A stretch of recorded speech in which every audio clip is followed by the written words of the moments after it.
So, without further ado, I want to welcome Joe Schaefer to today's show. Hi, business owners, directors, and marketeers. In today's show, I'm meeting Joe Schaefer from the Digital Marketing Training Group, I should say.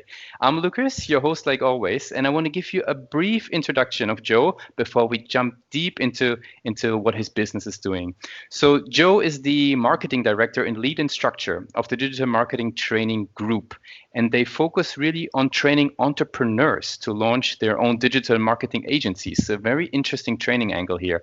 So basically, Joe and his team, they launch a full website with marketing included, full ongoing support after you basically launch that website, and they support you all the way through from you building up your agency, hopefully towards success. So I'm really thrilled to have Joe on the show today. Hi, welcome, Joe. Hi there. Thank you for having me. I appreciate it. Hi, Joe. Yeah, I already spoke a little bit about the business, but maybe tell us about your company. What is it all about? And give us some insights there.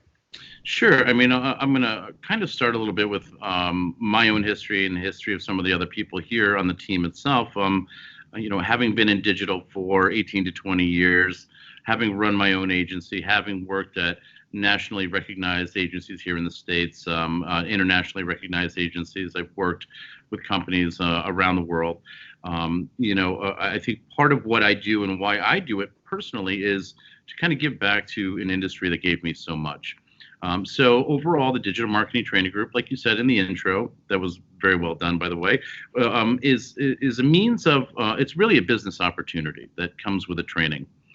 So it's a 5-day in-person training. Having been a former teacher, I'm a big fan of in-person trainings, just for that one-on-one kind of feel, being able to answer questions on the fly, and everything is very fresh and up to date. But after the 5-day training, during that process, we launch a digital agency for our attendees, and we call them graduates when they're done. And after the launch of that business, that includes would be, a modern, working, forward-thinking marketing website for their agency. We do some marketing for that. We have 2 different tiers of training. So the marketing, the difference between the 2 tiers really, and the price point really is just the amount of and the frequency of marketing that we do. So the idea there is to build credibility, to drive some targeted traffic through visibility for the agency. And there's a lot of agencies out there. So our aim is to create ethical, hardworking, data-driven, results-driven agencies. And one of the bonuses and one of the big things that really helps out with our attendees is, the price point is what it is. But that comes with full support for the life of your business. The support team is always here to help and coach you through, the peaks and valleys of owning an agency, running a business itself. They help teach you more and coach you more on prospecting, closing clients, and creating proposals. And then we have a full staff, a big staff of marketers here that the business owners who come through the training can then utilize at a wholesale cost. And, one of the benefits there is, the business owner then is more focused on growing and scaling their business rather than having to worry too much about the hiring, the firing, working to find good talent. We've got the good talent here. And because we offer everything, and because a lot of us have been in this business for a long time, our processes are very sharpened, and our toolboxes are very full of some really good industry-grade tools. And like I said, the processes really make everything work. So that's how we're able to extend a wholesale cost. And then the agency owners themselves, they tack on their fee on top of the wholesale cost, and that's how they make their profit and grow and scale their businesses. Very interesting. So we have really a 360-degree support here from your side there. Very interesting. Absolutely. And it's included. There's no additional cost for that. That's part of the training fee that when people come in. Interesting. So could you tell me a little bit more about the people that benefit most from your services? Like, how would you describe the people that you currently work with? What is their profile? Good question. So more often than not, these are people that are looking for a business opportunity or a franchise. A lot of times people are looking for franchises, mostly to become their own boss, for the most part. So, if I had to, kind of qualify and quantify that a little bit, about 50% of the people that come through have some marketing experience, and 50% have no marketing experience and no sales experience. So we pride ourselves on being able to, take the everyday person and or the marketer and put them through the program and help them find success, launch their agency. And because of the support, there's ongoing coaching. So the people that are maybe a little bit deficient in the marketing side or the sales side, they get that coaching as they need it on a 7-day basis, 24/7. But also, in terms of a profile of the common person that comes through, really it's the person that wants to be their own boss, wants to run their own business, wants to kind of reclaim their own self-identity. They want to gain the flexibility that business owners often have. And they want to kind of put their mark on the world. They've been working for someone else for so long, a lot of them, that it's time that they built something of their own. And those are the people that more often than not come through, and those are the people that we're looking for. Yeah, I'm very sure this speaks to a lot of people who are listening to this show. So a lot of people building up their training businesses, sometimes training businesses / agencies. So we've got different type of profiles there. Sure. So very, very, very good. So maybe you could summarize, what could they expect when they work with you or study with your company? Mm-hmm. Yeah, so in terms of expectations, I think the thing that comes to mind, first of all, is attention. Very focused attention on each person as much as possible. So we do a training once a month for 5 days, and people fly in from all over to do that. So that means that not only is our roster of graduates or agencies that we're launching growing, but then they're out and they're gaining more and more clients. So that's growing as well. So another expectation, apart from just the hyper-focused attention that each gets, that we are very experienced in scale and growth, so that there is very rarely any kind of threat of losing that one-on-one attention. The other thing that we like to pride ourselves on, I think, and in terms of expectations, what people can expect is, there's a lot of people here that have been in this business for a long time. So the training itself is always forward thinking. This industry is changing all the time. It's changing on a dime. It's always growing. It's always expanding. Things become more popular. Things drop off. So the one-on-one attention that you get also comes with that training that is forward thinking. So it's never the same way twice. I mean, we have the same goals as usual during the training, same curriculum goals, but we modify it month after month just to make sure that we're giving the latest and greatest information. And then apart from that, we just have a great track and I guess success record of helping these agencies gain clients, profitable clients, and a big part of the training, but even the coaching moving forward after the training would have to surround, creating strategig partnerships in order to help scale those agencies. For example, if some people come through and they have connections with a retail chain of stores of 1,500, 1,800, 2,000 stores, and we coach them on how to approach those owner operators of those big chains and how to connect with them and become their agency of record. Very good. So what I'm seeing here is really, this is more than just pure training. This is really supporting you, building up your business, and like you just mentioned, even being able to scale up the business from there. So that's very interesting. So it goes further than just normal training. So I asked you before our call if you would be comfortable talking about pricing, and you were very upfront with this. So maybe you could tell the audience, like, this type of support, what would that cost somebody to start running? Good question. So we have 2 price points. We have 2 packages in terms of training. There's a $27,000 training. There's a $68,000 training. And again, the only difference between the two is the amount of and frequency of marketing that we do for that agency that we launch for, whomever comes through one of the packages. So in terms of the ongoing support that's available, that's included for no matter who comes through at no additional cost. Think about it kind of like a franchise, and there are franchises out there that launch agencies for sure. In fact, I've worked for some of the franchisees in that space. But when people come through and they start thinking about, before they come through, actually, let me step back, and they're thinking about a franchise. Common franchises here that people know by brand name. They're anywhere from $600,000 investment and up. And then there's management fees and ongoing licensing fees, and certain amounts of your profit has to go into advertising. And that's not at all what our model is. Whereas, our price point is our price point. that support that they receive for the life of their business is included. One other, and there's a lot of things that we've done to kind of differentiate ourselves and try to differentiate the agencies that come through here. One being, something that's pretty unheard of in the digital marketing agency world would be, having the ability to finance a client's marketing campaign. So that objection it just completely vanishes because one of our vendors and one of our partnerships is a company that can help finance marketing campaigns. And with that said, that's a big value proposition, a big differentiator for the agencies that come through here. Very good. Thank you for this clarification around this. Really, really insightful. So I would like to talk a little bit more about the people that are, actually taking your support and taking your courses. Sure. You already spoke about their profile.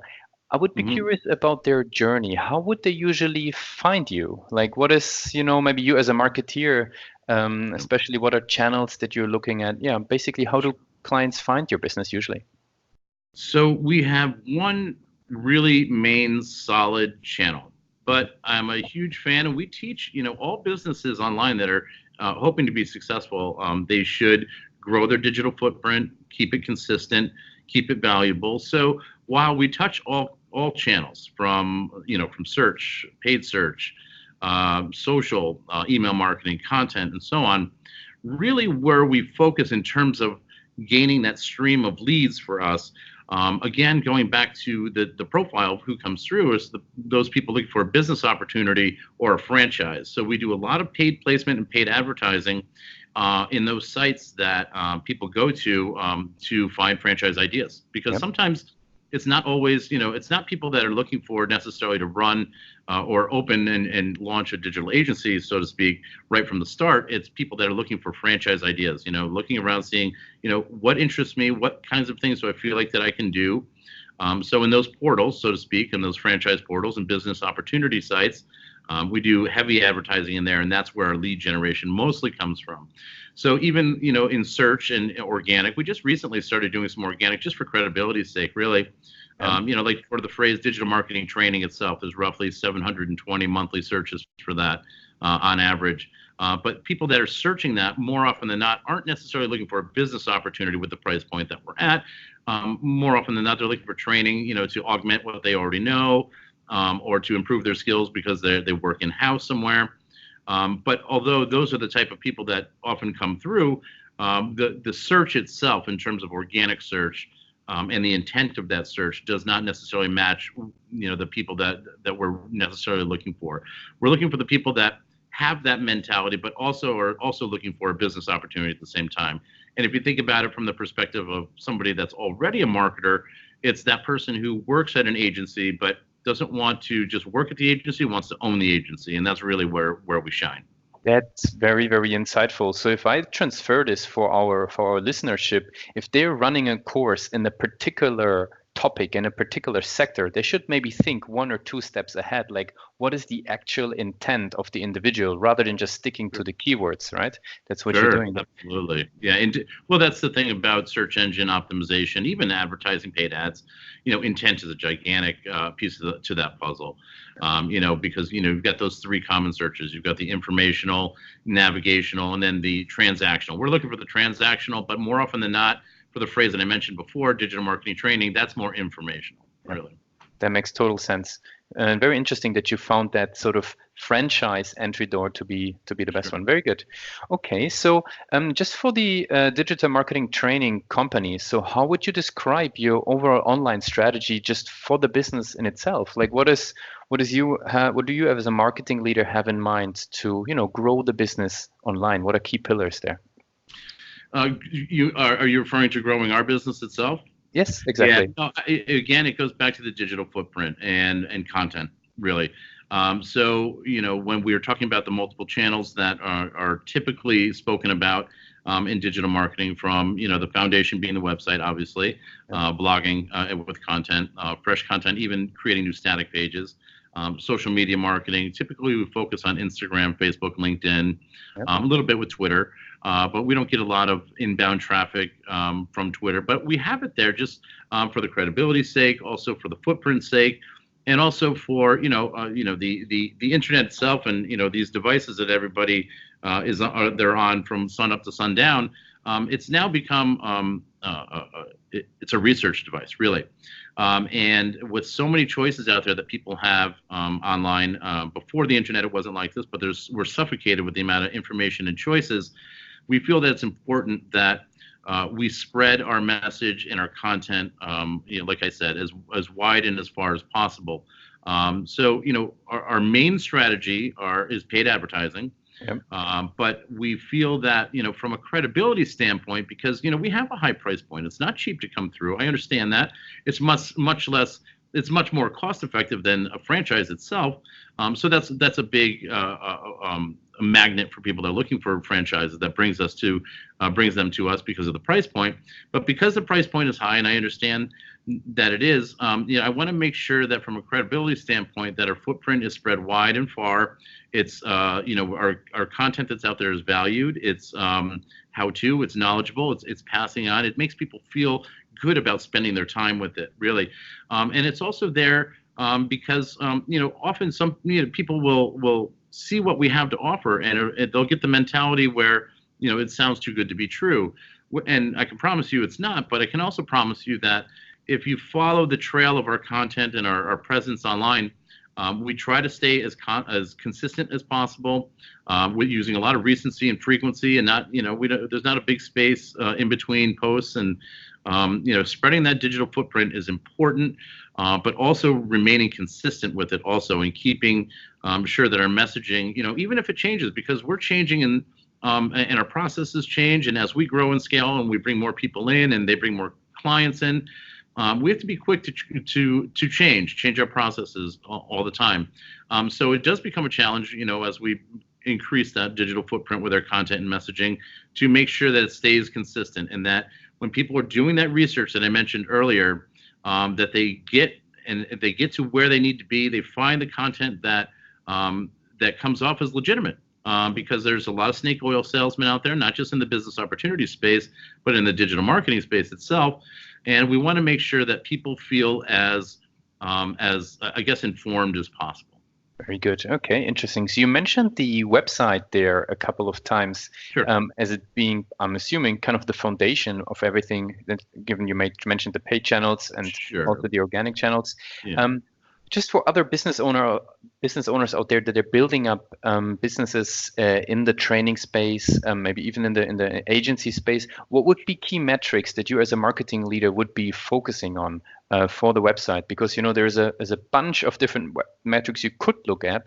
Like, Sure. What is something that you think is actually important for a business like yours to look at? So not just traffic. I mean, a website without traffic is like building a billboard out in the middle of a field. I mean, why bother? So traffic is one thing, but it's got to be targeted traffic. And, some of the metrics that I would focus on for sure, beyond just the number of visits, it would be the channels. First of all, where they're coming from. So I can keep a good eye on, our messaging that's out there, the efforts that we're putting in, and how it's driving people, but also time on site and which pages seem to be the most popular for people. Mm-hmm. And right now, I can tell you it's definitely the program overview. And for us, it's also our reviews page, because we have a lot of video testimonials on there, and people spend a lot of time on there. We're all very social, but we make buying decisions based on what other people have said and what other people buy. So that's another reason why that's so, if that page, for us at least, is very important to keep an eye on. But definitely page views, and also the average page views per visit, Yep. Time on site, and also exit pages, and bounce rate for sure. If people land on a page and they bounce, I'm pretty much going to. That'll set up a red flag for me, and I'll start to decide, is it a content issue? Is it a call to action issue? Should we have something else on that page? And we have, because we're a large marketing team, we bring all these things to the team, and we start to re-strategize in order to further keep people on the site and lead them through that path to the conversion, which would be to either make a phone call or to submit a form. Gotcha. Okay, so there's a couple of different metrics that you're combining to find your channel. If Sure. you would, speak to a beginner who's just building up their training business, what would you tell them? What is one metric they should focus on? One metric in terms of leads and conversions.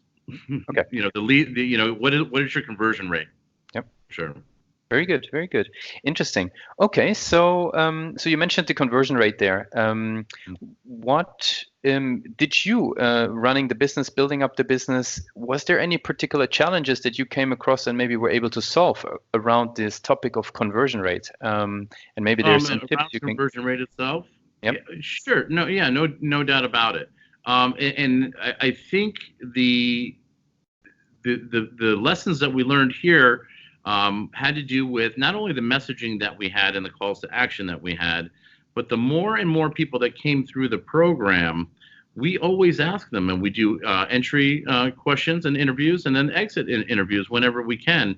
And that is what helped really shape what our messaging turned into, and it constantly still does. Hmm. So in terms of conversion rate, we started to ask people exactly, every day that they come in here, month after month, we ask them, what were you looking for to find us? And how did you find us? And when we find out that information, that helps us improve not just the number of and quality of leads from those same sources, but we also ask, what convinced you to come through the course? Was it the website? Was it content? Was it sales? Because we have a sales team here that reaches out to all of our leads. And more often than not, it comes through, you convinced me with the content, but it was sales secondary, the actual phone call that was secondary to it. And that's what really solidified it for me. Okay, very interesting. So what you're suggesting there, people trying to focus on the conversion rate by actually talking to everybody who comes into the door and learning why they probably, maybe hesitated to go for the one provider by using number one, the website that you optimize, but also learning from the sales conversation. So it's a two-step Right. approach, really. Really Often there's good. a disconnect between marketing and sales. And so, I think that it's very important to ask. If you have the ability to ask people, to poll them, no better people to tell you why they came through or didn't come through than the people that were either a lead that didn't work out or a lead that did come through. If you have the ability to ask, that's the best data I think we've ever had, ever, other than just analytics. When reading analytics is one thing, but actually asking the hard-hitting questions to the people that didn't come through versus those who did really has helped shape and improve our, not just our, like I said, our lead flow, but also our conversion rate. And is this a continuous process? Are you still improving, Oh, conversion rate? yeah. I think the biggest lesson we've all learned throughout working in digital and even in this business itself is don't get comfortable. Yep. And what I mean by that is there's no time to rest. Like there's always something that you could improve, I think. And just like with any kind of education, there's lots of social media experts and SEO gurus. And although I've been in this business for, close to 20 years, boy, I hope I never become the expert. Although I've got the experience under my belt, so to speak, there's always more to learn. There's always something else I can learn. And it's not always in the digital marketing space, because I'll bring in, even into training, it's here, I'll bring in real life stories. And I think people learn best from connecting ideas and concepts that they don't already know to ideas and concepts that they already do know. But, even for a marketer, there's nothing wrong with going out and learning another subject altogether, because I think there's something to pull from being a photographer, being a painter. I'm both of those things, but also a digital marketer. And I think eventually what you end up seeing is my philosophies for marketing and how to deal with people and how people best react to stories and information, comes through everything that I do, from art, painting, digital, writing, all of that stuff. I think it's important to expand your skill set and never really feel comfortable, because once you get comfortable, that's when things start to fall through the cracks, and we're not willing to let that happen. I really appreciate that insight where you're bringing in those different fields and sort of Sure. bringing them into the discipline. That's very interesting. So before I wrap up, there's the last three questions I really want to sort of jump into. We talked a lot about conversion rate. Now I'm interested. What's your vision for where the training industry is going, in the next maybe year, 2 years, maybe even 5 years, in terms of their online setup, the online strategies? Like, what do you kind of foresee happening? Well, I think our model is a little bit different in the training space, just because it's a combination of training and also a business opportunity that we launch. So I can't necessarily speak to trainings that exist as just a training online, Yeah. but I think if we all would start to think about, helping whoever comes through the training be successful after the training. Because, once the training is over, if that's it and the person goes away and you don't know how either successful or not successful they were, I think that first of all, that information would help improve your training, but also I think it adds a second dimension, because or at least a secondary dimension to your training, mostly from the perspective of there's lots of trainings out there, and I'm speaking a lot from the digital marketing space. But when you start to differentiate yourself and have a value proposition or have something to add or offer that is more than just a training, and the more that I'm speaking of is what I mentioned earlier, is if there's any way to follow up or to offer some kind of coaching later. And I don't mean to do it in the model that we do, where it's included at no additional cost, but if there was some way to follow up on that. Even when I was a teacher, when students graduated, I worked at a private school. We would track afterwards as best we could. After high school, did they go to college? Did they get a job? Did they go to college and get a job after? That was important information for us to understand how valuable and how effective our training really is. And so we're just lucky in the fact that we get to deal with our graduates every day after they leave here. And I think for other training companies, some kind of follow-up, some kind of future tracking of some kind to see how effective your training really is, not only will be an add-on to draw more people to the training, but it will improve your training and it'll become more popular on its own, more naturally, more organically. Very good. So Joe's taking it very seriously with that follow-up step, because this is really, in the end, that's the one measure, like what happens after your training, right? Like how Sure. effective is it? So really good. Maybe the last two questions would be about you personally, because you joined the company. You're currently a marketing lead. That's a thing that a lot of people would like to do, probably. So Sure. maybe what was the most helpful thing for you to grow in this type of role, and maybe to be able to, I guess, master such a position? In terms of being to the point of my career where I could stand up in front of people and be the voice for the company as the lead instructor, that just came from hard work, really, and being in the industry. And also, like I said, we launched digital agencies. I've owned my own agency. I think that was very helpful. Apart from that, being comfortable discussing complex topics with people, or being comfortable speaking in front of people, was a challenge. And I practiced that over time through teaching. And my real secret to how I got really comfortable to speak in front of people was to try stand-up comedy. You never know how unfunny you are until you actually stand up in front of a room of strangers and tell your own jokes. Because if you can get through that, you can talk about anything. But overall, I didn't, this is not my quote, but I use it in class all the time. It's people crave complexity, but they're going to reward simplicity. So, one of the skills that I've honed over time is how to break down these complex topics in simple to understand little bites of information so that the everyday person can walk out of here and feel like, and really my goal after 5 days, I want people to feel confident enough that they can do this. They're not going to be able to walk out of here and code a website or remember what an XML sitemap is. And that's perfectly okay. But being able to break down complex topics into simple ways of understanding for people is the best skill I've probably ever honed to be able to do this. Very good. So what I can really see is that you're able to dig into other types of fields. You mentioned the stand-up comedy, you mentioned the photography, you mentioned the art, and then transferred it into what you're doing on a daily basis and use sort of the pieces that you're learning and apply them over to the other field. Very interesting. There's a lot of common philosophies in a lot of creative fields, even scientific, and even in the human services fields.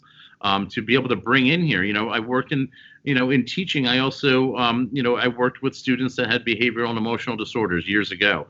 From the human services side of things, boy, having an incredible amount of patience is important, not just for yourself, but people can see that and they can sense that. And so when we have people come in, they're nervous. They're nervous. They paid a lot of money to come here. They're about to launch a business they've never run before. So having the experience that I have with people, to be patient with people, from learning styles and learning spectrums from having no experience to having a lot of experience, and being able to teach to the middle, but also touch both sides is very important. Very cool. Yeah. So we closely coming to the end of the interview. Maybe the last question before we wrap up would be, what would be one advice that you would give yourself if you would sort of rejoin the company today and get started? My advice to myself, good question. Initially, it goes back to what I said before.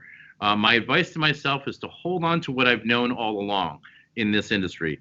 Don't get comfortable, because once you get comfortable, that's when things fall between the cracks and you don't move forward. Always keep moving forward. There's peaks and valleys in everything, whether you're doing a training, whether you're running a training company, whether you're a digital marketer itself, whether you're a painter, whether you're a parent. There are peaks and valleys. When you're in the valleys, don't give up. Don't stop, no matter what. On your worst day, keep going. Very good, guys. Very good, guys. There you have it. Joe from giving us basically his perspective on never getting comfortable, always persisting through that, ups and downs that he was describing, and taking from all these different fields that you maybe even a stand-up comedy course can be one thing that pushes you just that one step further. So, Joe, thank you so much for this insight into the business that you're running, but also yourself as, a business person in that area. So maybe just as a very last thing, so if somebody is interested to get started with you guys and, build up their marketing agency, what would be the best way for them to get started? I think you should start on the website and absorb the information that's there. It's digitalmarketingbusiness.com. Fill out the form there, because we will start a drip campaign that will further educate you.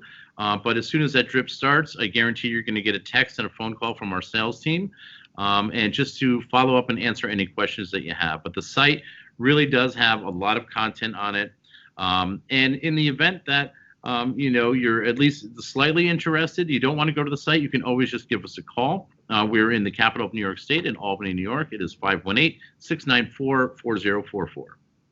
Perfect. Thanks a lot for being on the show today. Thank you so much for having me. I appreciate it.